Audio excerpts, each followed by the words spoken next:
त्यति सजिलो कहाँ छ र बाई बाई गर्न। अझै पनि लाखौं झोलेहरू त्यही नेताहरूकै चाक सुँग्दै हिँडिरहेछन्। के गरोस् त बिचाराहरू, त्यति नगरिकन मासु भात खान पाउँदैनन्। बात त सही है। हन यो झोलेहरूले घरमा चाहिँ मासु भात खाँदैनन् कि क्या हो, कि मासु भातै बनाउन आउँदैन यिनीहरूलाई? यो भेडाहरूलाई खान मात्र आउँछ के बनाउन आउँदैन। अलिकति पैसा अनि मासु भात भएपछि केही चाहिँदैन यिनीहरूलाई। म एउटा प्रश्न गरौँ, हामीले यिनीहरूलाई भेडा चाहिँ किन भनेको? भेडाहरूले त मासु भात खाँदैन त। मासु भात खाएर भेडा भनेको होइन के, त्यही पुरानै नेताहरूलाई ब्लाइन्डली फलो गरेर भेडा भनेको।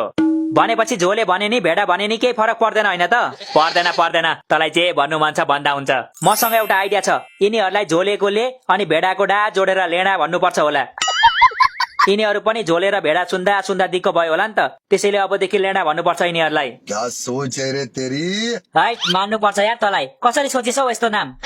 यो त मेरो बायाँ खुट्टाको खेल हो नि, नाम राख्नुमा त मलाई पण्डितहरूले पनि सक्दैन। अस्ति एउटा पण्डितले उल्टे मलाई घर बोलाएको थियो उसको छोराको नाम राख्नलाई। अबे साले, तिमी के साह्रो गफाडी भएको के? तिमी प्रधानमन्त्री भएको भए त गफै गफमा देशलाई बेचिसक्थ्यौ होला। नो मैच्याङ नो, म जति नै गफाडी भए नि देशलाई बेच्न सक्दिन। किन थाहा छ?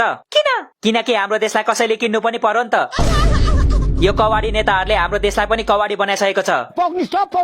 त्यसैले सुरुमा नेता फेर्नुपर्छ, त्यसपछि देश बेच्नुपर्छ। मेरो मतलब त्यसपछि देश बनाउनु पर्छ। सरी है गाइज, तेल खाएर आएको जिब्रो चिप्लेको चिप्लै छ। अनि तेल मात्र कसरी खाइस् त, कि तेलमा बनाएको चिज खाएको भनेको? देखिस् फेरि जिब्रो चिप्ले छ। तेलमा बनाएको चिज खाएर आएको भन्नुपर्ने, तेल खाएर आएको पो भनेछु।